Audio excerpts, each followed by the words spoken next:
भारत में नहीं गाया जाएगा तो अफगानिस्तान में गाया जाएगा वंदे मातरम। बात निकलेगी तो दूर तलक जाएगी।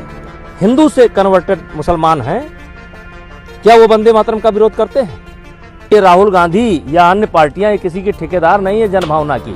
आज जो हैं उस हिसाब से, और उनके पूर्वज जो थे वो थे हिंदू थे, ब्राह्मण थे जी। विपक्ष के लोग कह रहे हैं कि मोदी उनके नेहरू पर दाग नहीं लगा सकते हैं। पीएम मोदी ने कहा कि जिन्ना के सामने नेहरू झुक गए थे। क्या कहेंगे आप? विपक्ष राजनीति कर रहा है। देखिए, फिर मेरा पहला शब्द वही निकलेगा, दुर्भाग्य है इस देश का कि ना चाहते हुए भी कांग्रेस पार्टी देश का ध्यान उन्हीं मुद्दों पर लेकर के जाना चाहती है जिन मुद्दों के कारण कांग्रेस की ये दुर्गति हुई है। और वंदे मातरम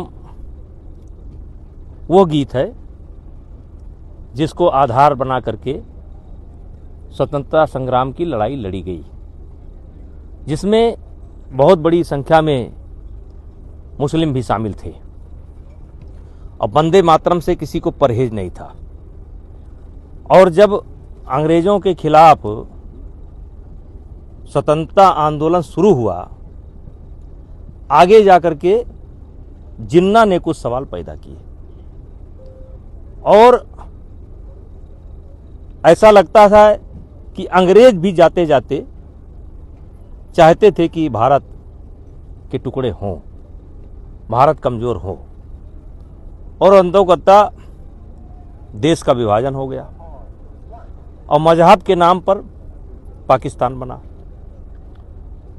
और मजहब के नाम पर भारत बचा या हिंदुस्तान बचा। वहां यह भी सवाल था कि जिनकी इच्छा है वो जाएं और जिनकी इच्छा है वो ना जाएं। तो कुछ भारत को जो अपनी मां मानते थे, अपनी जड़ मानते थे, वो यहां पर रुक गए।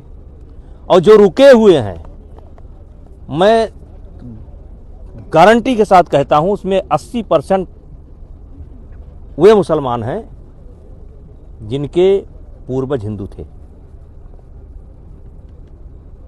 और जिनके दिल में आज भी वंदे मातरम के लिए इज्जत है। और ये सवाल जो बचे हुए मुस्लिम हैं उनसे नहीं पैदा हो रहा है। भाई, इना गिना कोई व्यक्ति अगर किसी बात के खिलाफ आवाज उठाता है तो उसको आप पूरे समाज की बात क्यों मान लेते हैं कि पूरा समाज यही चाहता है? क्या कोई सर्वे करवाया है? क्या जो हिंदू से कन्वर्टेड मुसलमान हैं, क्या वो वंदे मातरम का विरोध करते हैं? ऐसा सर्वे किसके पास है? राहुल जी के पास है। किसने उनको इजाजत दे दिया कि आप सबके प्रवक्ता बन जाएं और घूम फिर करके फिर देश की राजनीति को वहीं लेकर के जाना चाहते हैं? आज हर बात पर सवाल पैदा करते हैं। वंदे मातरम पर सवाल पैदा होने का क्या तुक है? कोई तुक नहीं है। कौन लोग हैं वो, क्या कहेंगे उनको? अरे कांग्रेस, बार बार कह रहा हूं कांग्रेस है, और कौन है? अब कांग्रेस की छाया कुछ लोगों के ऊपर पड़ जा रही है, वो भी है।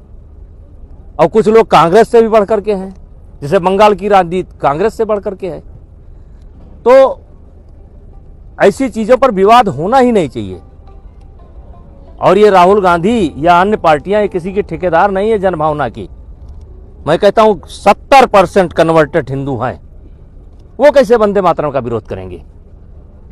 एक परिस्थिति थी, वो मुस्लिम धर्म स्वीकार किए। किसकी गलती थी? परिस्थिति थी, किए कि कराए गए, ये बड़ा लंबा विषय है। लेकिन राहुल गांधी को किसी ने अधिकार नहीं दिया है कि हर सब्जेक्ट का विरोध करें। कांग्रेस को किसी ने अधिकार नहीं दिया है कि हर विषय का विरोध करें। विपक्ष कह रहा है थोपा जा रहा है उनके ऊपर, इसको स्थापना दिवस के तौर पर मनाने की जो बात की है सदन में चर्चा। अरे तो भारत में नहीं गाया जाएगा तो अफगानिस्तान में गाया जाएगा वंदे मातरम। अगर भारत में नहीं गाया जाएगा तो क्या पाकिस्तान में गाया जाएगा? क्या पाकिस्तान में हमारा कोई गीत गाया जाता है? तो फिर आखिर सबसे पहले नेहरू ने ही तो इसका विरोध किया था, वंदे मातरम का। अब वो छोड़िए, बात निकलेगी तो दूर तलक जाएगी।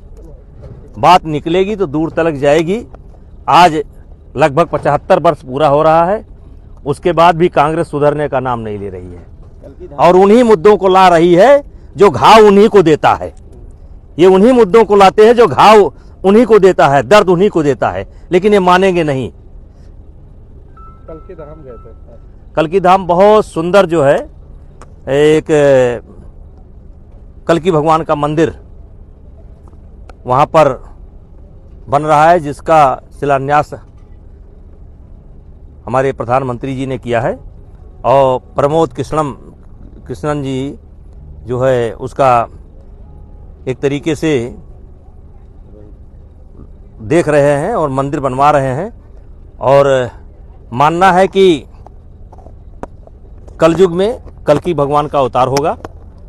जैसे अयोध्या धाम तब बना जब राम का अवतार हुआ, मथुरा वृंदावन धाम जब बना जब कृष्ण का अवतार हुआ, लेकिन पूरे देश में एडवांस में अगर कोई धाम बन रहा है तो कल्कि धाम बन रहा है। विश्वास है शायद, जिसको मानना हो माने, जिसको ना मानना हो ना माने। विश्वास था प्रहलाद को कि इस खंबे में भगवान है, भगवान प्रकट हुए। अब जिसको मानना है माने, जिसको ना मानना ना माने। अब कल्कि भगवान का मंदिर बन रहा है। आप कह रहे हैं एडवांस में बनना है, मथुरा में तो है भगवान के, फिर वहाँ मंदिर क्यों नहीं बनना? कृष्ण नहीं, कल्कि धाम। हमारे जो पुराण हैं, जो उसमें बाकायदा वर्णन है कि कलयुग के अंत में जब अत्याचार हद से ज़्यादा बढ़ जाएगी तो कल्कि का अवतार होगा। ये कोई प्रमोद कृष्णन जी की कल्पना नहीं है या किसी की कल्पना नहीं है, ये हमारे जो शास्त्र कहते हैं उसमें कल्कि भगवान का अवतार कलयुग में होगा। मथुरा में मंदिर बनने में क्या अड़चन है? अब भाई सब जगह ठेका हम नहीं लिए हैं यार, बस इतने पूछो। वहाँ पर दूसरी बाबरी बनाई जा रही है पश्चिम बंगाल में, ये क्या? अब देखिए वही बात फिर घूम करके आ रही है, वही बात फिर घूम करके आ रही है। लेकिन साहब चलो स्वतंत्र हैं। लेकिन आप ओवैसी को पुराना सनातनी बता रहे हैं, वो कह रहे हैं कि बार बार बाबरी का जिक्र होगा जब भी ये नाम याद आएगा। अब उनके बयान जो आज के हैं वो आज के हैं, आज जो हैं उस हिसाब से है, और उनके पूर्वज जो थे वो थे क्या थे? हिंदू थे, ब्राह्मण थे, नाम भी बताया था। ब्राह्मण थे। तो लाइए ना फिर उनको अपने में। अब यार अब हो गया